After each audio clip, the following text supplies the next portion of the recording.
सुप्रभात, good morning. सब कुछ बदला बदला इसीलिए नजर आ रहा है आपको क्योंकि आज CNBC आवाज सेलिब्रेट कर रहा है अपना 20th यानी कि 20वां जन्मदिन। आज ही के दिन 2005 में इस चैनल की शुरुआत हुई और बढ़िया रही, बहुत ही बढ़िया रही ये जर्नी आप लोगों के साथ। और उसमें सबसे इम्पोर्टेंट रहा आप लोगों का हमारे काम को सराहना, जिसके चलते रोज सुबह उठ के आना इतना ही आसान होता चला गया लाइफ में। थोड़े से आइए गिफ्ट निफ्टी के संकेत दिखाता हूँ।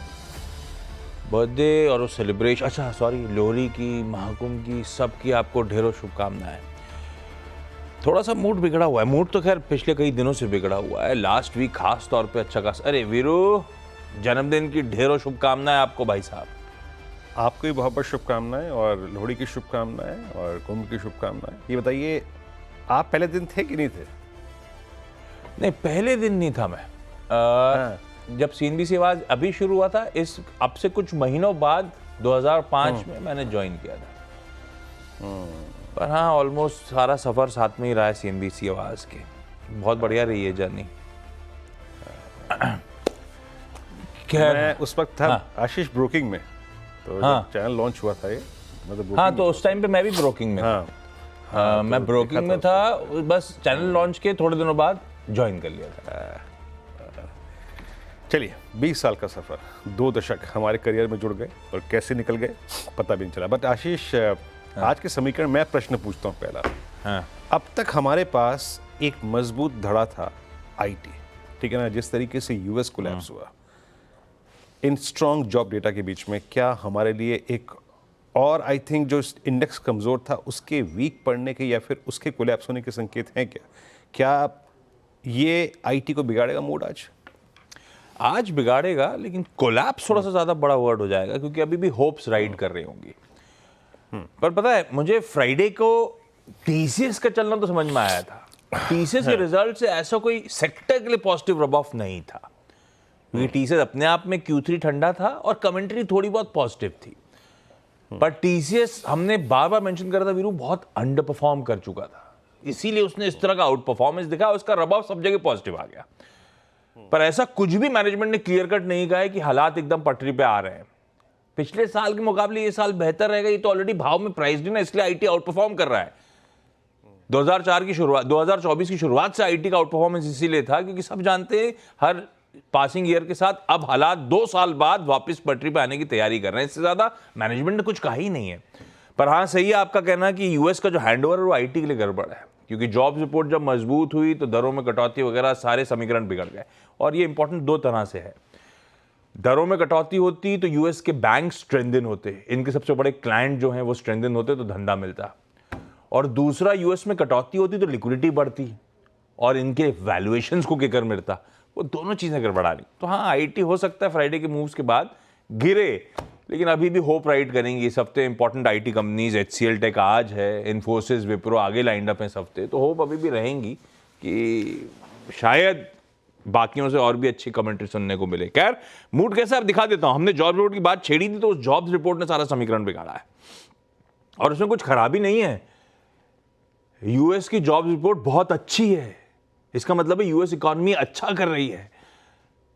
कितने 1.5 लाख जॉब जुड़ने की बात थी, 2.5 लाख जॉब जुड़ के आ गए दिसंबर महीने में। अनएम्प्लॉयमेंट रेट जो एक्सपेक्टेड था उससे कूल ऑफ हो गया है, 4.2 के सामने 4.1। तो ये अच्छी बात है, US इकोनॉमी अच्छा कर रही है। अच्छी बात है कि US के बैंक्स और बाकी जो धंधा देते हैं IT कंपनीज को, वो कंपनीज अच्छा कर रही होंगी इसका मतलब। पर आज सेंटिमेंट प्ले कर जाएंगे क्योंकि इसका मतलब हुआ जनवरी रेट कट तो वैसे भी एक्सपेक्टेड नहीं था, मार्च एक्सपेक्टेड था।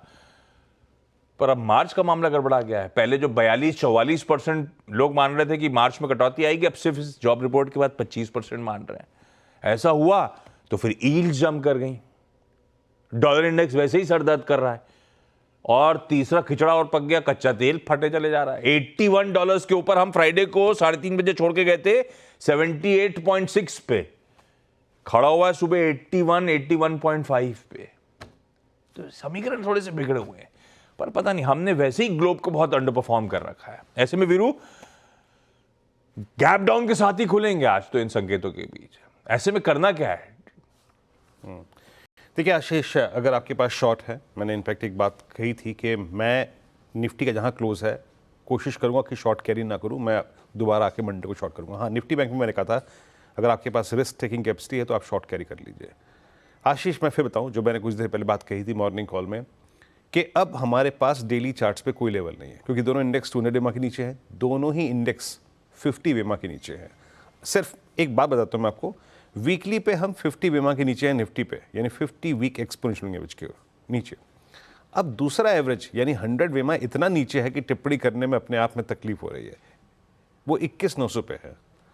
अब क्या होता है, या तो आप एवरेज से सपोर्ट निकालते हैं आशीष, या फिर आप पुट राइटर्स।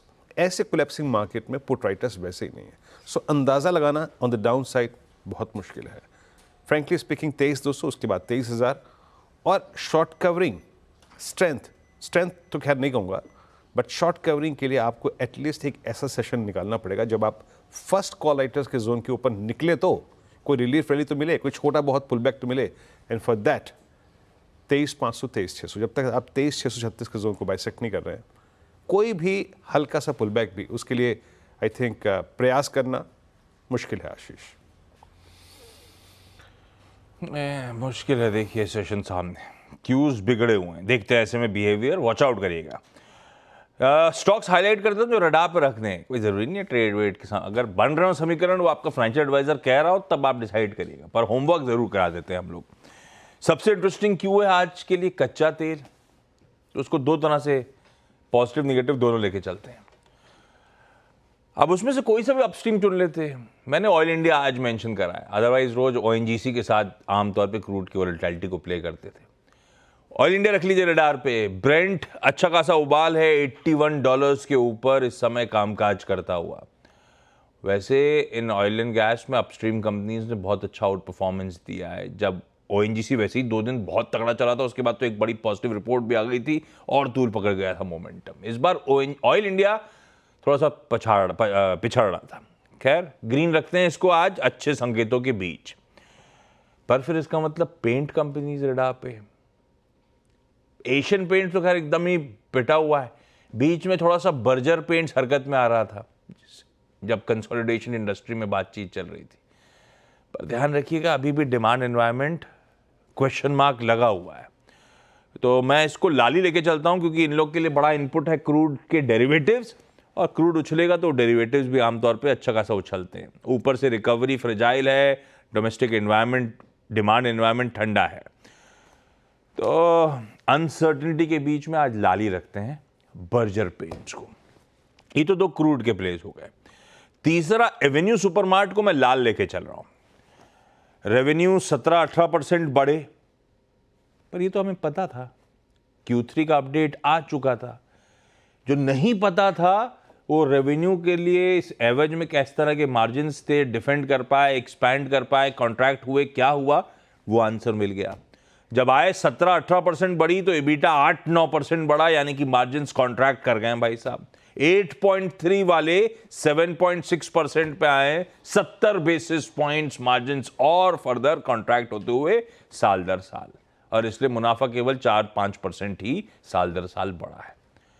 तो जो पता था वहां तक तो कहानी सिर्फ ठीक थी आय की, उसके नीचे मामला दिक्कत में है, इसीलिए लाल लेके चल रहा हूं। और जब अपडेट आया था तो आपको याद होगा double digit gain Avenue supermart ने करा था उस दिन। ऊपर से नोरोना साहब जो 5 साल से एमडी थे वो छोड़ के जा रहे हैं। 5 साल का टर्म कंप्लीट हुआ है, छोड़ रहे हैं और एक नए एमडी साहब आएंगे। ट्रांजिशन है, अनसर्टिनिटी होगी, हो सकता है ना एमडी साहब कुछ अच्छा कर दें, लेकिन वो आगे की कहानी है। आज मैं लाल लेके चल रहा हूँ। वीरू 3 हो गए। ओके, आपके 3 के बाद मैं अपने 3 अगर आप देखें पहले स्टॉक्स रखता हूँ स्क्रीन पे। शॉर्टिंग वाले स्टॉक्स में जहाँ पे कैश की सेलिंग डेरिवेटिव्स में शॉर्टिंग विजिबल है, उसमें कैपिटल गुड्स सबसे सामने है। सारे स्क्रिप्ट्स 200 EMA के नीचे हैं और इवन सारे स्क्रिप्ट्स अब 50 वीक एक्सपोनेंशियल के नीचे फिसल चुके हैं। आशीष, ये वो स्पेस है जहाँ पे शॉर्टिंग के साथ, लॉन्ग अनवाइंडिंग के साथ, कैश सेलिंग के साथ साथ कॉल राइटर्स भी नीचे आ रहे हैं। अब यहाँ पे 6500 की कॉल भी की हुई थी, कल 6400 की कॉल भी की। और आप स्क्रीन पे देखिए 3/4% OI बिल्डअप हुआ। तो अब है क्या, यहाँ पर एक बड़ा क्रिटिकल लो था 6561 का, वो टूट गया यहाँ पे तरीके से। 6561 टूटने के बाद अब इसका जो नेक्स्ट सपोर्ट आता है वो करीब परसिस्ट करता है 6120 6130 के आसपास। बट मेरे ख्याल से अभी हमें फोकस करना है 6242 पर। 6242 ये इसका अप्रैल 3rd वीक का लो भी है, वहाँ नज़र रखिएगा। Axis bank, large cap banks में, फ्रंट लाइन बैंक्स में, प्राइवेट बैंकिंग स्पेस में शॉर्टिंग काफ़ी हुई है। इवन आईसीआईसीआई बैंक कोलैप्स हो रहा है और इसमें एक इन्वर्टेड फ्लैग है जिसका ब्रेकडाउन हमने शुक्रवार को देखा। अब इसका नेक्स्ट क्रिटिकल सपोर्ट याद रखिएगा आता है करीब करीब 1018 और 1000 के जोन में। वहीं की पुट बिकी हुई हैं और वहीं पर जनवरी से लेकर आप समझ लीजिएगा कि करीब करीब आप 25 अप्रैल तक के स्विंग लो परसिस्ट करते हैं। शॉर्ट कवरिंग के लिए इसे कम से कम नहीं तो एक्सिस बैंक को 1062 के ऊपर निकलना पड़ेगा। वही फ्लैग का ब्रेकडाउन पॉइंट था, इन्वर्टेड फ्लैग का। और तीसरा है बैंक ऑफ बड़ौदा। पीएसयूज में भी बुरा हाल है, एसबीआई पीएसयूज के पेन को लीड कर रहा है। यहाँ पर एक बेस था इसका जो कि करीब 230 पे था, जो कि वायलेट हुआ शुक्रवार को। शॉर्टिंग काफ़ी हुई थी यहाँ पे, 3-4% बिल्डअप हुआ। इसका नेक्स्ट लेवल ऑफ सपोर्ट आता है करीब 215-218 पे, तो करीब 8-9 रुपए का डाउन स्विंग पॉसिबल है। आशीष, उसमें बायोकॉन को ग्रीन ले जा रहा हूँ भाई। अपडेट आया यूएसएफडीए की तरफ से कि इनकी मलेशिया की जो सब्सिडरी है बायोकॉन बायोलॉजिक्स, उसकी यूनिट को यूएसएफडीए से इंस्पेक्शन रिपोर्ट आई है, वॉलेंट्री एक्शन इंडिकेटेड, यानी कि खुद ही दिक्कतों को सुलझा लो, ज़्यादा गाज नहीं गिरी। तो ऐसे में क्या हुआ, बेंगलुरु की, उसके बाद अब मलेशिया की फैसिलिटी को यूएसएफडीए की क्लियरेंस मिल गई है, तो रेगुलेटरी हर्डल्स पीछे हैं, बायोकॉन को ग्रीन कर देते हैं। एचडीएफसी बैंक, क्योंकि एफआईआईएस का जो बिगड़ा मूड है उसका सबसे ज़्यादा खामियाजा तो खैर यही भुगतता है। रेडी लेके चलते हैं आज की ट्रेडिंग सेशन में, पर दिग्गज है, बाजार का मूड दिन के दौरान अगर घूमा तो थोड़ा सा आउट परफॉर्मेंस भी आएगा, आप वॉच करिएगा बस। और एसबीआई लाइफ इंश्योरेंस का दिसंबर मंथ का अपडेट आया, कुछ और स्टॉक्स आगे मेंशन करूंगा, लेकिन प्राइवेट इंश्योरेंस ने फिर भी बेहतर करा है पब्लिक के सामने, और उसमें भी एसबीआई लाइफ का दिसंबर का प्रीमियम आउट परफॉर्म कर रहा है, 15% का उछाल है, ग्रीन कर दिया इसको। 6 हो गया वीरू। ओके, आपके 6, मेरे उसके बाद 3 स्टॉक्स में और रखता हूँ आपकी स्क्रीन पे। BEL और BEL HEL में दोनों शॉर्टिंग हुई है। HEL पहले ही अपने टूनिमा की स्लिप कर चुका है। 271 पे BEL क्लोज हुआ शुक्रवार को। ये एग्जैक्टली ये प्राइस जो है ये इसका 200 डे एक्सपोनेंशियल एवरेज है। लास्ट सेशन भी मेरी टीम में था, ये शॉर्टिंग की जब बात की गई थी, मतलब कमज़ोर आउटलुक शेयर किया गया था। इसमें जो नेक्स्ट क्रिटिकल सपोर्ट है वो आता है 253 की रेंज में, जाके चार्ट्स पे रीड कर लीजिएगा। 24 अक्टूबर का स्विंग लो है आपके पास, और शॉर्टिंग काफ़ी हुई है यहाँ पर, और उसके बाद लॉन्ग अनवाइंडिंग भी। तो BEL then BHEL negative side पे प्लेस किया है। नेगेटिव साइड पे इसलिए प्लेस किया है क्योंकि एक टिपिकल राउंडिंग टॉप का माफ कीजिएगा, यहाँ पे ब्रेकडाउन है। वो ब्रेकडाउन आया है करीब 213 रुपये के नीचे। इसका नेक्स्ट लॉजिकल सपोर्ट आता है 195 पर, जहाँ पर इसने डेली चार्ट्स पे जनवरी 2024 में कुछ टाइम स्पेंड किया था। यहाँ पर भी शॉर्टिंग काफ़ी हुई है BHEL में। और उसके बाद जो मैंने स्टॉक पिक किया है, BHEL के बाद, वो है भारती एयरटेल। एकमात्र FMCG बास्केट जिसमें अच्छी बाइंग थी, और उसके बाद भारती एयरटेल, इस पर थोड़ी बहुत स्टेबिलिटी थी। प्लीज़ इसका चार्ट रखिएगा एक बार स्क्रीन पे, और इसका OI रखिएगा। Clearly science of short covering, सारे एवरेजेस के ऊपर बंद हुआ 1615 पे। अगर ये 1620 के ऊपर स्टेबल रहे तो यहाँ पर स्ट्रेंथ आ सकती है 30-40 रुपये के स्विंग के लिए। ये 6 मैंने अपने स्टॉक्स की प्लेसमेंट दिखाई, और उसमें से मात्र एक भारती एयरटेल हरे निशान में था, बाकी कुछ और स्टॉक्स रखूंगा। लेकिन ये छोटा सा ब्रेक, और किसी भी पर्सपेक्टिव से, किसी भी अगर आप देखें लिहाज से, ये कोई बाय या फिर शॉर्ट कॉल नहीं है, सिर्फ आपको प्लेसमेंट का यहाँ पर जिक्र किया गया है। एक ब्रेक के बाद सीधा सौदा में आशीष में हाजिर होते हैं।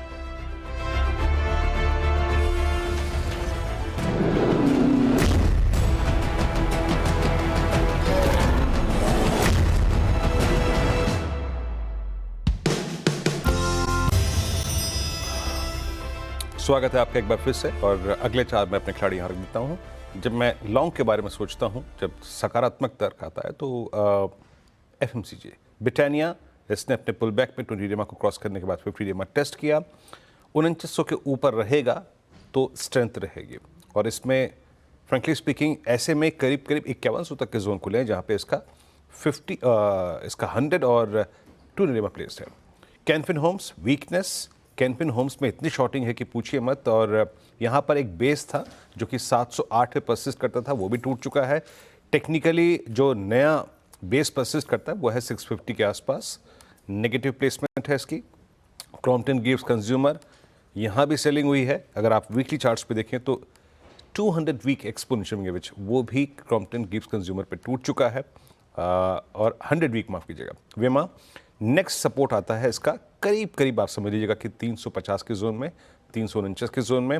और लास्ट डिफेंस स्पेस में दोनों BEL HAL भी 200 डिमा के नीचे है, याद रखिएगा 4000 पे आ चुका है। नेक्स्ट क्रिटिकल सपोर्ट आता है करीब 38-78 पे, जहाँ पे एक स्विंग लो परसिस्ट करता है नवंबर का। तो 4000 के नीचे वीकनेस यहाँ भी, और काफ़ी लॉन्ग अनवाइंडिंग यहाँ पे हुई है। आशीष, LIC लाइफ इंश्योरेंस इंडस्ट्री का जो दिसंबर प्रीमियम था 22% गिर गया, क्योंकि LIC ने बड़ी दिक्कत कर दी। LIC का दिसंबर प्रीमियम 41% गिरा है, पर ये स्टॉक खूब कमजोर है। पर लाली लूंगा इस अपडेट पे। जस्ट डायल ग्रीन लूंगा क्योंकि EBITDA 44% का जंप, 22.7% के मार्जिन बढ़ के 30.1% पे। अदानी विल्मर OFS का डे 2 और डे 1 जब नॉन रिटेल का था, बेस का 1.1 टाइम से बिड आई है। अगर बेस प्लस ओवर सब्सक्रिप्शन देख लेता तो 2/3 ही भर रहा था। ये ठंडा रिस्पांस था। आज मेरे ख्याल से दबाव में रहेगा। और इन्फोसिस को लाल ले जा रहा हूं। ग्लोबल संकेत दिक्कत भरे, और फ्राइडे का आउट परफॉर्मेंस 3.5% जंप करा था IT इंडेक्स, और उसके बाद इस तरह का ग्लोब का संकेत है, इसीलिए मैं लाल ले रहा हूं आज के लिए। 10 स्टॉक्स पूरे, क्विकली छोटा सा ब्रेक के उस पार टीम्स का क्विक रैप अप।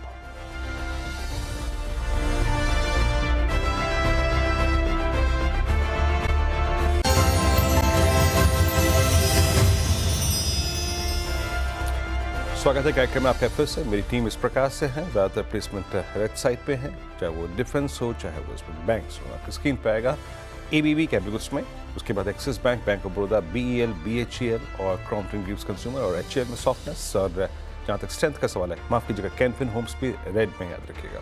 बाकी भारतीय एयरटेल और ब्रिटानिया यहाँ पे स्ट्रेंथ। आशीष, ओके 10 की सीधा सौदा की टीम मेरी जो है वो भी स्क्रीन पर।